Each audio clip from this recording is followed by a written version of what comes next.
Hello and welcome to Illumination Podcast with Nick and Kizma. Today we are going to talk about discipline is freedom. Welcome to the Illumination Podcast with Nick and Kizma, bringing you ancient wisdom for modern day success so that you can sparkle just a little bit brighter each and every day. If what you hear speaks to your soul, go ahead and give us a rating and a review in iTunes. You can also find us on SoundCloud and Stitcher. And hey, if there's somebody in your life that you think would enjoy this podcast, go ahead and share it with them. Well, hello there, Nick. Hey, Kizma. How was your week? It was a good week. Was it a good week? Did you have a lot of discipline in your week? I did. Yes, I had a fair amount of discipline in my week. It was an interest. There was lots. Lots. Yeah, you had a big week because last weekend we're recording this on a Sunday because we created so much discipline we had to record on a Sunday. We're actually on like a regular podcast schedule. We're on a regular podcast. Yeah, it's amazing for us. Last weekend you had another one of your energy mastery certifications here in San Diego. I did. That was a big weekend. It's always an intense experience. But yeah, fantastic. What a great group of people. Cool people. You humans that are listening that were here, you did awesome. Yeah. And a little sad. Because we said goodbye to Mr. Davis. Mr. Davis, Mr. Miles Davis, the bigger cat. The bigger cat. It's out now that we had two cats. But besides for that, never mind that. Everybody just pretend you didn't hear that. But yeah, he's my 17-year-old cat. Been with for a long time. Yeah, he was a great cat. He's a great cat, and I talked about this a little bit where, you just don't realize when you get them, he's like this cute little kitty, and you just don't realize that they're going to be with you for so long. And it's like 17 years and all the changes that happened in my life. Right. And all the things that he was just right by my side through the whole thing, this cool little cat. So I said goodbye to Mr. Davis. For a while. He did, and it was tough. I just wanted a public shout out to you for your insight. Like, I think for me, my own attachment, I would have very well just maybe let him go a little bit longer and just kind of hope that the decision would be made, that he would just kind of pass away in his sleep one night. But he was getting worse and worse, and my own attachment to that just made it hard to make that decision. And so your, I wouldn't even call it prodding. You just really kind of... I just said, we're going to the vet today. Yeah, let's go have him checked out. We have to go back. Yeah. And I'll give a shout out to Carlsbad Animal Hospital because they were pretty awesome. They were really awesome. Yeah. It was a really beautiful... It's never easy to say goodbye to an animal. They're like these innocent creatures that just do no harm. But Miles was... he was in pain. We knew that when we would pick him up and he wouldn't want to be held because he's a cuddle cat. And so thin and just this bizarre agitation because he was hungry all the time. Yeah. And we took him in and they were like, oh, okay. And they had seen him, before. And it was time. Divine wisdom. Miles' soul energy was divine wisdom. Do you have a favorite Miles moment? Or Miles activity? Well, there was that one time, I wasn't even here for that, but when he cornered Leonard, the Boston Terrier, out on the patio, and you sent me a photo, I thought that was pretty hilarious. That goes down in mine too. Yeah, because you have to understand, like, Miles is sort of this, divine wisdom, not going to say much, just going to watch what's going on. And Leonard, the Boston Terrier, is annoying because every day he wants to play with Miles, and every day Miles is like, dude, I am so not interested. And then at one point, Lenny got a little bit too much in his face, right? What happened was, he does his little dog thing where he kind of like slaps his hands on the ground or his paws on the ground, like dominant, trying to be dominant. And he was just messing with Miles one day, and and Miles he kind of get this like look on his face, like, dude, like just back off. Yeah. And I never saw him do this before. He went and kind of found a covered, not totally covered, but kind of like he had a little bit of cover there, just like under a chair to observe the room.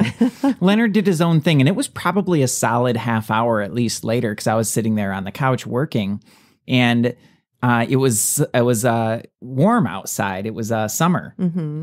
And so the door was open. The door was open, patio.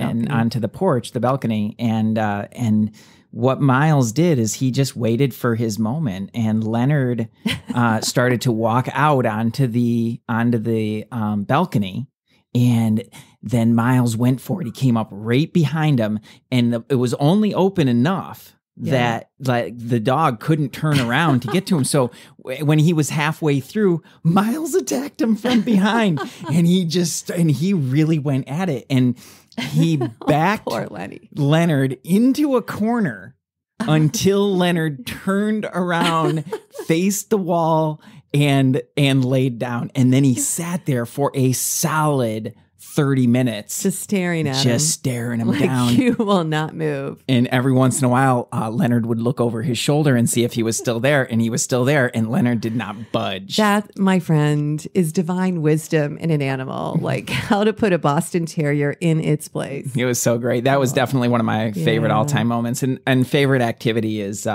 he was like a cuddly kind of cat. Yeah. And so I would never like... He would just kind of like, he'd come up to you and paw at the blankets because he'd want to get under, and then he'd find his little place under there and just chill out with you. Yeah. Cool cat. Sad to see him go, but happy for him to pass on to his next experience. I feel like if ever there was a cat that had a chance to be a human next time, if he wants that, he'll have the option for that. So So goodbye to Mr. Davis. Aw, Miles. Yeah, good cat. Good cat. You know what else is funny? Just last thing on this is I did put a little Facebook post up and, a little tribute to my cat. Like he's kind of a special cat. And what was really telling for me, which is so interesting, was that so many people remember that cat because they would right. Back in the day, I was it was a party house, Michigan, California. Yeah, people would come over, to the house all the time, and Miles is social, like he'd hang out with everybody, and everybody remembered the cat. They're like, "Oh yeah, Miles. Oh, I'm so sorry to hear it." And like they would all remember the cat, and they remember his characteristics and everything. Yeah. Like it was really kind of cool. He was like a fixture. Yeah, so, little Milesies. Good cat. So anyway. Yeah. On to the topic for this week is discipline equals freedom. Big shout out to Jocko Willink and the Jocko podcast. He's a big proponent of this and talks about it. And that discipline equals freedom is actually, one of his sayings. Mm-hmm. But it's interesting that this would come from, not interesting that it would come from a Navy SEAL. I mean, I think that's, those guys are disciplined. Very disciplined. Yeah, but they are human beings. And he talks about that a lot. But to bring the conversation of discipline into spirituality, and really just into everyday life, and it becomes really kind of an all-permeating type of topic, right. And really valuable, I think, to dive into it a little bit, because as we mentioned in our India episode, Adventures in India, this was something that came up, and something that stood out to me right away is how easy it is to have a poor relationship with discipline, to really to be like traumatized by discipline, and how so many people, I think myself included, from so many years as a musician and just like, practicing basically every single day, putting that time in and having the discipline to do that. When I, quit my job and started to move in my own direction, doing my own thing, it was not as like I wanted the freedom. And so that sense of discipline started to erode in certain ways. It's like a forced discipline for other things. And for me, it was just like, and I see it happen a lot, actually. It's like people want more freedom. And then discipline becomes the anti-freedom. It becomes the antithesis of that. And people then don't know how to find the balance or have a right relationship with discipline to use it effectively in their lives to create more freedom, because it actually creates more freedom. And that's the thing that most people miss, Exactly. Yeah. And I totally get it. Like this word discipline, it takes us back like to the 4th grade, right? I don't know if people grew up in the days where you got paddled or you got slapped on the hand or had to stand in the corner, whatever. Discipline can just feel like, no, I don't want that, and us, we're always talking about like creativity and you are your own individuation to source and all of that. But, it is like, it's gold. It is so necessary. And I think it's getting lost now in the world. I think people don't understand, like you said, the relationship with discipline is off. They don't understand how to use it and cultivate it so that they can actually have more space, more freedom, more happiness, greater connections, the whole thing. Right. Yeah. It feels restrictive to them because they're, I think so many times you're just,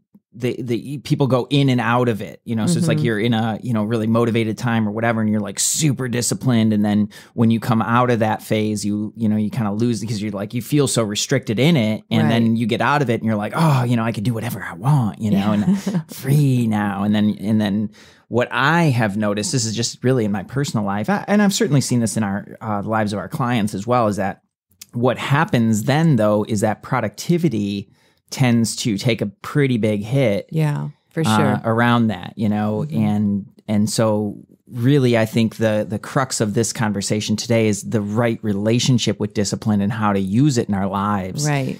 In a much more powerful and where way. it's holding a space in your life that you might not see it in that way. Right. Right. So it's like you have this freedom in your life, you know, all of a sudden you decide, oh, you know, I got a day to do anything. It's like, well, how do you fill that day up? Right. You know? Exactly. And have you noticed that with the void? Like where if you have a void of time? Oh, totally. I mean, I think this is like a law of the universe. If you say, okay, I'm going to give myself all day long to get this project done, how many times have you done that to our listeners, to us?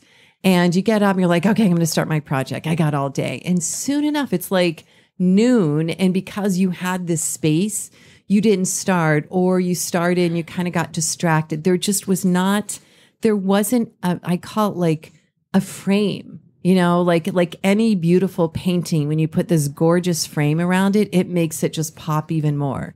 So we need to frame our projects and our tasks in our life so that it becomes a masterpiece rather than just filling up space. Yeah. Yeah, I agree with that. And that makes discipline challenging when you don't put that frame around it. And so I think when we talk about the idea of discipline as a whole, I just heard a great definition of this. And for the life of me, I can't remember who said it. Maybe you'll remember. But he basically talked about discipline is the ability to choose a higher value. Something of a higher value rather than something of a lower value, and to be able to do that with consistency. Yeah. Well, that mirrors really beautifully the teachings that we got in India. You know, every day we're talking about choice. And you've heard us talk about this on so many of our podcasts. You know, we have the ability to choose at every moment, every day, this or that. Do I do this or do I do that? And we're talking about like, how do you choose in alignment with your higher self, which then will raise your frequency. So that ability to choose higher is in fact a discipline in itself. It is. Yeah, it's the discipline to continue to keep your focus on those higher ideals in your life. Like, what are you really aiming for in your life? And we've talked about this many times, but I think it always bears repeating of your higher values don't need to be like super complicated. It doesn't need to be like your 1 year, your 1 year vision or anything like that. It's just, it's your values as a human being. Like, what do you truly want to embody? Do you want to embody more kindness? Do you want to embody more joy? And if you want those things, there is a discipline to making choices in alignment with that. Absolutely. If you want more happiness in your life, you have to consciously choose to not judge other people. Absolutely. Which in itself is a discipline for many people who attract drama and trauma and gossip into their life. Yep, absolutely. Well, I just want to flash back because I know we talked in our episode about India, and all these episodes are really still referencing our experiences at the Vedanta Academy. But what was so amazing to me is that from the moment the bell went off at what was it, 4:15? 4:15 a.m. And then we're to be outside lined up at what time? 4:25? 4:25. Not 4:26, at 4:25, lined up chanting. I mean, if this isn't a discipline, I don't know what is. And so the bell goes off and you go outside and you stand in line with these beautiful humans, and it's still dark and there's stars and there's the moon and whatever, and you chant a beautiful chant. And if that isn't the most freeing moment, I don't know what is, because it's like these minds and these humans and these spirits come together for a 4-minute chant, if that. And then there is no mental indulgence. I've mentioned this before. It's like, there I was, like, I wanted to hang out and I wanted to look at the moon. I'm like, this is so cool. And let's chant again. No, everyone goes back to their room and they begin their studies. I was like, wow, this is incredible. And it really got me reflecting, like, without that discipline of get up, go outside with everybody else, chant, go back inside and start to study. Like, people could be taking walks and they could be they'd start their day off in complete mental indulgence without that framework of developing the intellect to guide the mind to higher emotions and thoughts and actions. Well, you're bringing into something here that I think may be confusing. And that is Kisma confused. The mental indulgence piece where now you're talking, okay, great. So you want to go, you're feeling good, right? Yeah. And so you want to kind of go with that. And I'm going to look at the stars for a while. And, I'm going to kind of have my devotional practice now and walk around and look at the stars and be in awe or whatever. And I don't think a lot of people would equate that with mental or emotional indulgence, So I think it bears a little bit more explanation. So if you can maybe clarify that a bit. Here's what I mean, and I know you'll shine some light on this too. It is really easy to do things in the world that feel good. Oh man, that feels good. I'm going to go meditate on the beach. And some of these things are really awesome. Like, it's great to go on the beach. It's great to meditate or think or contemplate. It's great to take in the stars and the clouds and the sun, all of these things. But when we make choices, when we take actions simply by our likes or our dislikes, we're in trouble. And that's where the discipline comes in and creates such a framework and such a discipline that in turn elevates the entire human. It's like a rehabilitation of the entire human. Because let's look at it this way. If you go through days and days of this schedule, you will be on that schedule by default. I mean, Nick, you were just talking about this the other night when you're like, yeah, my default now is to wake up at 5:15 a.m. Yeah. That's true. But to be fair, folks, that has been years in the making. Years in the making. So yeah, I mean, if you're that person who can just flip the switch and do that, like, awesome for you.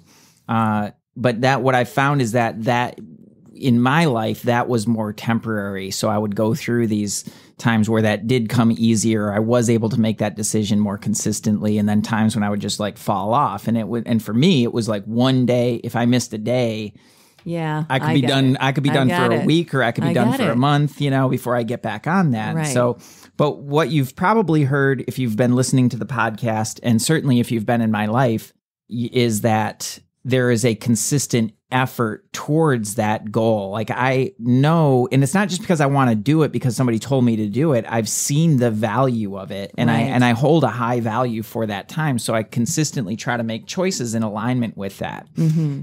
But to make that my default, where even if, like, today I slept in, it's Sunday, and I just decided to sleep in, I did actually make that decision consciously. I didn't just sleep in. Just FYI. I'm not judging. I know. Because I was up at 5:30. I know you were. But really then my default is to wake up at that time now. Right. So it's, a day off here and there becomes the aberration rather than. Right. And I get it's been years, but I use this example because there's so many things in our lives, everyone, that if we create that discipline, that repetition, if we're not completely and always sucked into doing what feels good or what we like or avoiding what we dislike. And let me clarify that. What I mean by the things we dislike are the very things that we know are required to reach our goals. All right. So we've talked about this, and we'll probably do a whole podcast on, your nature. If you have a goal and you're in line with your nature, your soul energy, and you want to reach this goal, you're going to come across some things you don't want to do, but they're required. So the less emotional charge around it, the easier it is to just, I'm going to get to it and I'm going to get it done. That comes from discipline. Mm-hmm. Absolutely. So we were talking today as we were preparing for this podcast about the discipline in decisions. And you mentioned that how you made the decision that you were going to sleep in this morning. Awesome. That is a closed loop decision. Yeah. that took discipline rather than, oh, well, I know I should get up, or, oh, I really want to sleep. And you're waffling back and forth in this decision fatigue. And all of a sudden you're just like, you're done. Right. There's been no focus whatsoever. Well, it would wreck the enjoyment of actually sleeping in. Exactly. Because if you then it's sleep in. You're in the in-between zone there. Right. And that's no place to be. Right. I feel so badly for people when they get stuck on the fence with those things. Yeah, it could be no anything, whether or not they want to, make a choice to change, to make a change in their life, whether they want to stay in a relationship, right. Or whether they want to go, or whether they want to stay in the job, or whether they want to start their own thing. Like when they get stuck in that middle ground, that, kind of sitting on the fence, it's like so painful, because what's actually happening, this is what I've found is that actually is happening is you are clearly being called to something different, and you're choosing to stay in resistance. So it's like, what you really want to be doing and what is truly in alignment with your highest, but you just haven't really committed to that decision yet, and the actions that follow it. And so you wind up in that in-between zone, which is the worst place because it sucks. This is actually where I think discipline really gets a bad rap, is because that's where it really sucks the joy out of the, like, there's no way, like, if I hadn't made that decision consciously, that I could just lay in bed for as long as I felt like it, and not be having that thought of like, oh, I wanted to get up at this time. I should have gotten up. Now I should get up now. And it's the same thing for those of you that work out. The discipline it takes to create this pattern of, I'm going to get up and I'm going to work out.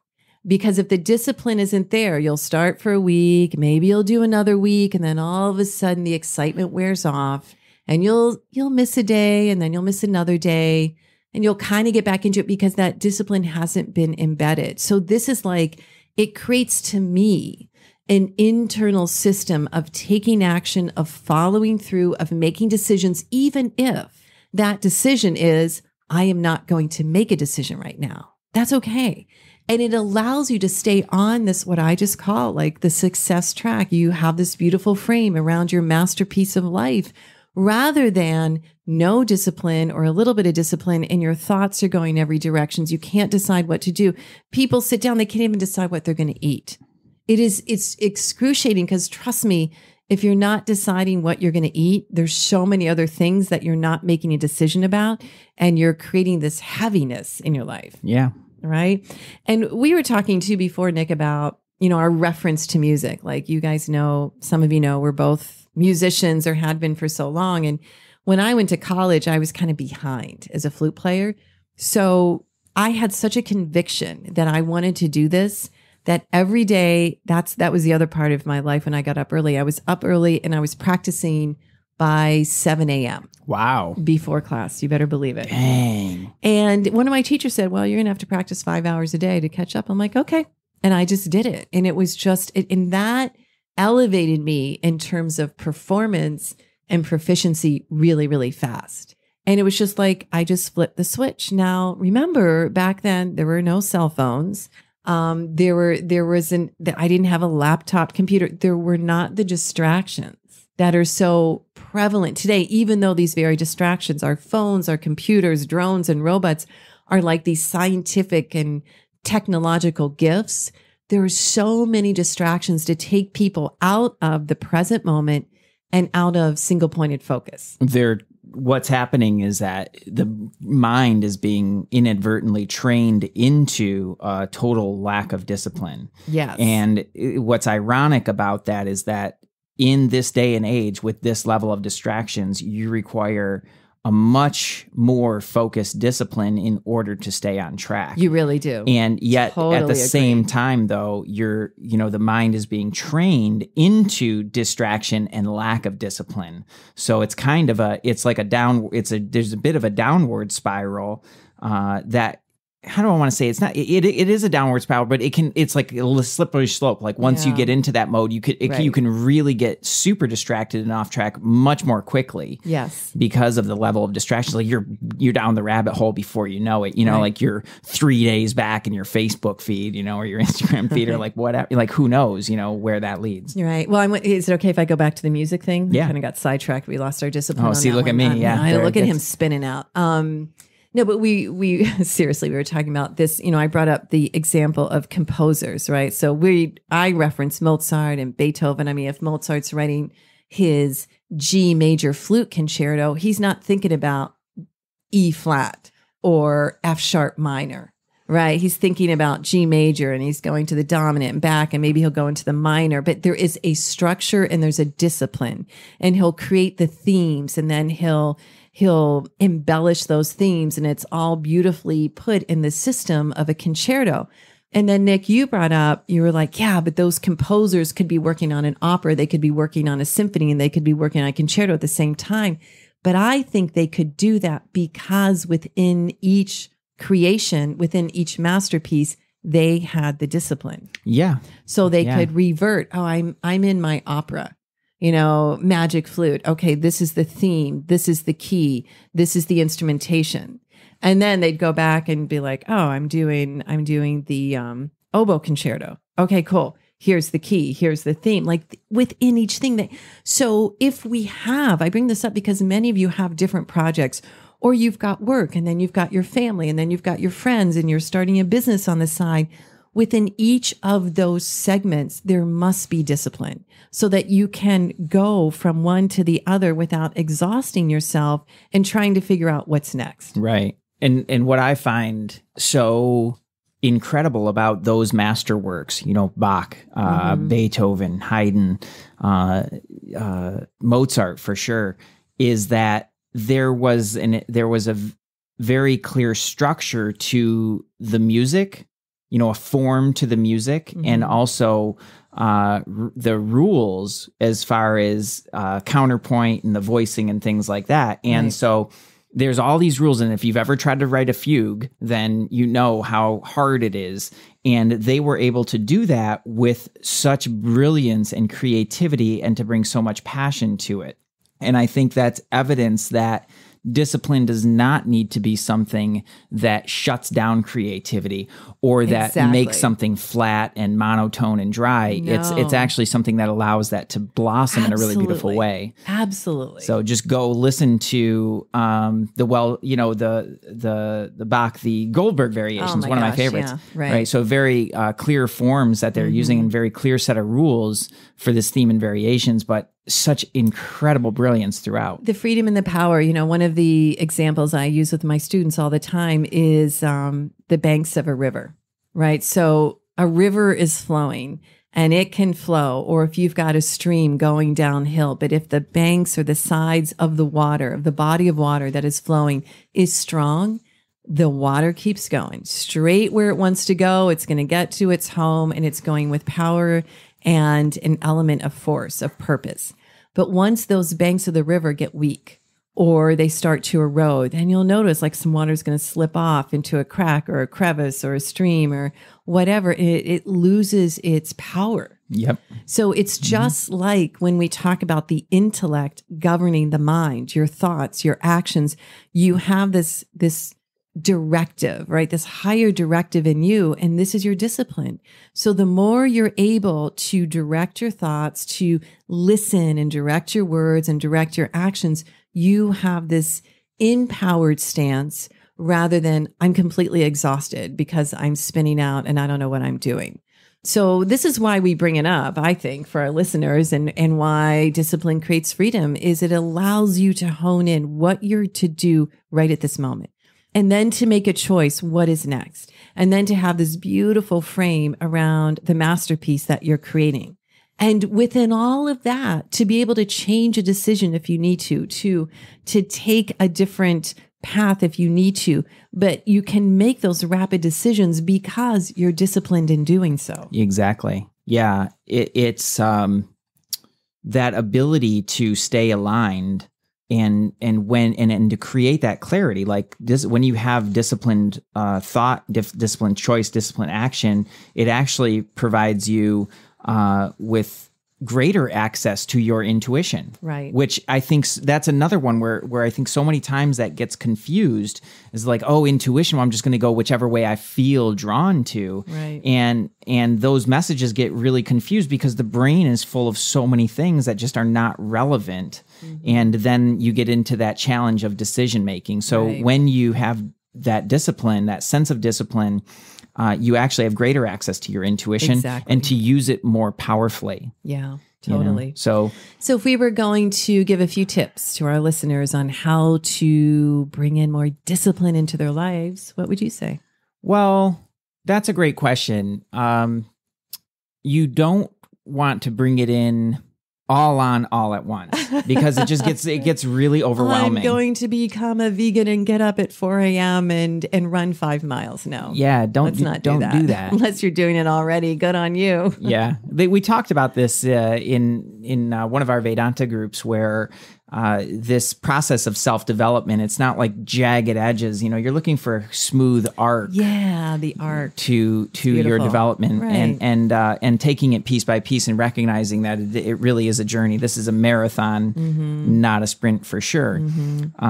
And so it's choosing one thing that you're going to be disciplined about. And I'm actually reading that book again right now, The One Thing. Oh, it's a great book. We'll put a link to it in the notes for sure. Because it's a great book and it really speaks to this idea of discipline. One of the things that he talks about there is multitasking. Yeah. And how incredibly destructive that is. And many people who are into multitasking actually think they're more productive, but it's been scientifically proven that they are across the board less productive and more fatigued. Oh, I bet so. I bet. Because you're burning all of that mental energy, constantly changing gears. It's like if you were driving a stick shift. Does anybody drive stick shifts anymore? I don't know. It's as if you were driving a stick shift down the highway, though, and then all of a sudden you just switch down into fourth gear, and then you switch over to third gear, and then you're back in fifth. Like you're not going to gain any momentum, and it's going to really do a number on the engine. Well, that's actually what's happening in your brain when you're constantly switching focus like that and trying to multitask. So that could be one area. I'm not, I'm going to be much more disciplined about multitasking. I'm going to do one thing at a time. Right. That's a great way to just kind of bring it in and throughout your day to explore the idea of what is discipline. Another thing you could do is just choose something. Yeah. Choose something that you're going to be disciplined about. It could be bedtime. It could be bedtime. It could be getting up. It could be exercise. It could be food. It could be being a nice person for 24 hours. Yeah, it really could. Yeah. Because ultimately, I mean, I'll just chime in here. What I would suggest is be present. Oh, it's a big one. Like, I'm not talking like you go to yoga class and like be present. Like seriously, every moment. If your disciplined choice is to be present every moment, I am telling you, there will be such a different way of doing and having. Stress will be way less. Overwhelm, anxiety will be gone. As well, you won't be angry and resentful. I'm not saying all of you guys are, but this is what happens when you go into the future and the past. So one of the greatest disciplines is just be here and now. Yeah. That one, the one that the challenge I have with that one, I think it's really good. Oh, gee, thanks. Is that it's, no, I do. I think it's important. But what how do I want to say this? It's less tangible. And so it's a little, the mind has a little room to slip around it. Okay. And so. Yeah, I know. I always go there. I'm just like, notice your thoughts. Because if you can discipline your thoughts and use your intellect, you're gold. But I get it. It's so beautiful. Like, no, and I totally agree with you. But when we're looking at bringing it into your everyday life and really just exploring the idea of like, well, does this, and don't believe us, like, figure it out for yourself, go do your own experiment.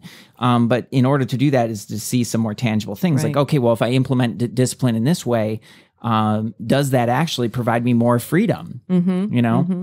And for people with families, for instance, set a consistency is key, right? Consistent actions yields consistent results. So what are those things that you can do at the same time every day of the week? This is it. This is the discipline for a family or for yourself. What are those things that you can do the same time every week? Is there a day of the week that you settle bills? Always this time, always this day. Is there a day of the week that you do some extra baking or you make some certain kind of food? Be consistent and go stick with it for 2 months. Like, give yourself a good 60 days of incorporating something that you try and then notice. And I'm pretty much going to guarantee that when you find that something and when you stick to it, and when you have the discipline, the consistency of action, you will notice more freedom and more space. Right. You just don't want to get mechanical about it. You know, that's the piece that our listeners aren't mechanical. Yeah, but you know, you'd be surprised how easy it is to switch into autopilot. I'm not saying that, you know, our listeners are like that. Never. What I'm saying is that I've struggled with that, where I have this idea that discipline and consistency equals, you know, mechanical. You do it the same time every way, no matter what. No, you really stay active. That's where you're be present. You're present. Yeah, your comment about presence is so important. Well, it also allows a great sense of fulfillment and achievement. And let's face it, human beings love to feel like they achieve something. Yeah. So if nothing else, you're going to feel the freedom in the sense of, look what I just pulled off. Holy cow. Yeah. So this is, I think, a big conversation because it really is something that impacts every area of your life. And so, and more than anything, I just encourage everybody to really explore it in your life and have some fun with it. And don't be too concerned if you quote unquote fail. Like, I can't tell you how many times I've failed at getting myself out of bed when I really wanted to. And when you quit, then there's no hope of it, you know? So I don't know how you feel about that, but it can get really frustrating when you set the gauntlet and then you fall short. But if you look at it more as an ideal and something that you're continuing to work towards, then gradually over time, you will create the change that you want, you know? Totally. And Reboot and reignite. Yeah. And don't stress yourself out about it, you know? Just choose to implement it and bring it into your life. Love it. And let us know how it goes for you. Yeah. And I'm just going to, before we sign off, I want to share that I'm so super excited. We have a couple of guests that are coming up. I am not going to say their names, but we're really excited to be starting to interview, you know, one guest a month and bringing people that we know, as we've always had. You know, we had Dr. Venus Williams and we had Elizabeth D'Alto and Dr. Kinsley. I mean, we've had just great guests, but I'm excited for the next two. Yeah. It's going to be awesome. It's always fun to have a guest on. It's always fun. Yeah. So keep your eyes open. And most importantly, let us know how it goes with the discipline. Send any questions, comments, shares to info@sourcemovement.com. And we would love if you would share this podcast, go into iTunes, give us a rate and review so we can keep it going on. Absolutely. Thank you. Namaste. Peace.